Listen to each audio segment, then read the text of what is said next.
যারা কৃষি কাজ করেন তারা বিষয়টা ভালো বুঝবেন। কৃষকরা মাঠে ফসল ফলায়, তো ফসল ফলাইতে তাদের অনেক ইনভেস্ট করতে হয়, বীজ কিনতে হয়, সার কিনতে হয়, এটা সেটা করতে হয়, এগুলো করতে থাকে কৃষক। একটা পর্যায়ে তার হাতে যা টাকা পয়সা থাকে সব শেষ হয়ে যায়, কিন্তু তখনও ফসল গোলায় উঠাইতে আরো সময় বাকি। তখন কি করে? তখন খরচ করে, বিভিন্ন জায়গা থেকে ঋণ করে, সংসার চালায় বাকিতে, বাকি দোকানদারের কাছ থেকে বাকি খায়, আর এইভাবে মানুষের কাছ থেকে ঋণ পাতি করে সে কোনো রকম ফসল কাটা পর্যন্ত পৌঁছানোর চেষ্টা করে।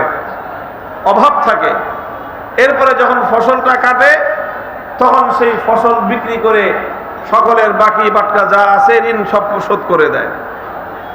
তো এই জিহাদের ডাক আল্লাহর নবী এমন এক সময় দিয়েছিলেন, মদিনার যে মূল উপার্জনের ইনকাম সোর্স, মদিনার স্থানীয় অধিবাসীরা তারা সকলেই খেজুরের চাষাবাদ করতেন। খেজুর বছরে একবার ফলন হয়, তো সেই ফল যখন মাত্র পাকা শুরু করেছে, এখনো পরিপূর্ণ পরিপক্ক হয় নাই, আরো কিছুদিন সময় লাগবে, গাছে মাত্র ফল ধরেছে, পাকা ধরেছে। এখন এই সময়ে যদি কেউ বাড়ি থেকে বাইরে চলে যায়, সমস্যা দুইটা। একটা হলো সময় মতো যদি ফল না পাকা যায়, না পারা যায়, ধান পেকে গেছে, এখন যদি কেউ ধান না কাটে তো ধান কি তার জন্য অপেক্ষা করবে? সব ধান দেখা যাবে আস্তে আস্তে মাঠে নষ্ট হয়ে যাবে। এখন মদিনার সমস্ত খেজুরের বাগানের খেজুর গাছে গাছে খেজুর ধরেছে, কিন্তু এখনো কাটার সময় হয় নাই। এই সময় যদি জিহাদে যায় তাহলে সকলের খেজুরের বাগানের খেজুর নষ্ট হওয়ার সম্ভাবনা আছে। আর হাতে নাই কোনো টাকা পয়সা, জিহাদের সামানপত্র কিনবে কিভাবে? ঘোড়া কিনতে হবে, উট কিনতে হবে, তরবারি কিনতে হবে, লৌহ বর্ম কিনতে হবে, হাতে নাই টাকা, গাছে ফল। এই অবস্থায় যদি জিহাদের সফরে যায় তাহলে বিরাট আর্থিকভাবে অনেক সমস্যা এবং ক্ষতির সম্মুখীন হবে। তিনটা প্রতিকূলতা ছিল, তিনটা বাধা ছিল। কয়টা বাধা? তিনটা বাধা। এক নম্বর হলো সফরের পথ অনেক দূরত্বের, এই দূরত্বের পথ অতিক্রম করতে হবে। দুই নম্বর বাধা হলো তীব্র গরমের সংকট, এই শরীরের মধ্যে গরমের তীব্র দাবদাহে ফসকা পড়ে যায় আরব দেশের গরম, সেই গরমের মধ্যে মরুভূমি এবং পাহাড়ের পথ দিয়ে পথ চলতে হবে, দীর্ঘ পথ, 1-2 মাইল না, শত শত মাইল পথ চলতে হবে। আর তিন নম্বর হলো, এখন যদি কেউ জিহাদের জন্য সফরে বের হয়, গত বছরের ফসল মাইর খাবে, আর যত বাকি বাট্টা আছে এই সমস্ত বাকি পরিশোধ করার জন্য তার কঠিন পরিস্থিতির সম্মুখীন হইতে হবে। এইরকম পরিস্থিতিতে আল্লাহর পক্ষ থেকে জিহাদের ঘোষণা আসলো, আল্লাহর নবীর পক্ষ থেকে জিহাদের ডাক আসলো। লাকাদ তাবাল্লাহু আলান নাবিয়্যি ওয়াল মুহাজিরিন ওয়াল আনসার আল্লাযীনা ইত্তাবাউহু ফি সাআতিল উসরা।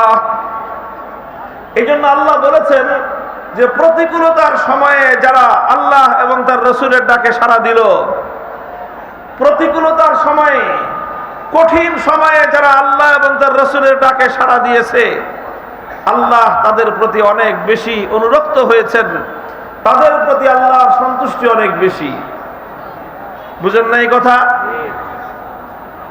বললে রাগ করেন না। এই যে আপনারা এখন সারা দেশে বাঁধভাঙ্গা জোয়ার, আমাদেরকে দেখলে আপনারা খুব উদ্বেলিত হন। এখন হলো আমাদের একটা অনুকূল সময় চলতেছে, ভালো সময়। একটা সময় গেছে আমাদের প্রতিকূলতার সময়, যখন মামুনুল হক নাম উচ্চারণ করা বাংলাদেশের সবচেয়ে বড় অপরাধ ছিল। এই নাম যার ঘরে পাওয়া গেছে তার 14 গোষ্ঠী সহ উদ্ধার করে ছাড়ছে।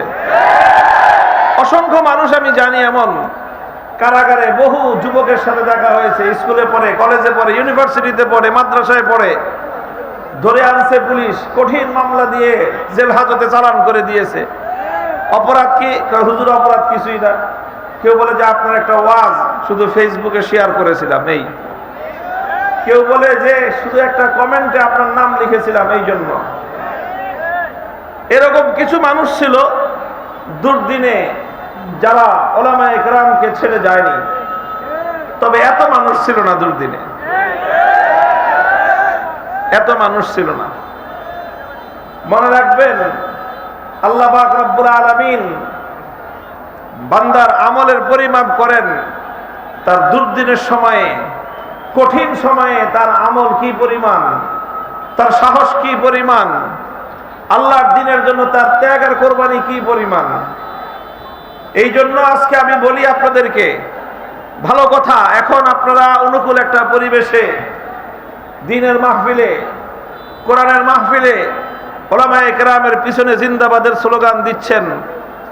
এটা এখন থেকে পাক্কা নিয়ত করেন যে আল্লাহ যদি আল্লাহ না করুক, আবার যদি কোনোদিন আমাদের উপর বিপদ আসে, আবার যদি কোনোদিন আল্লাহর দ্বীনের পথে কেউ বাধা সৃষ্টি করবার চেষ্টা করে, আবার যদি কেউ আল্লাহর দ্বীনের বিরুদ্ধে আল্লাহর জমিনে কোনো তৎপরতা পরিচালনা করে, অবস্থা যত ভয়াবহ আর যত প্রতিকূলতাই হোক না কেন, জান আর মালের কোনো তোয়াক্কা না করে আল্লাহর দ্বীনের হেফাজতের জন্য আবার মাঠে নেমে পড়ব।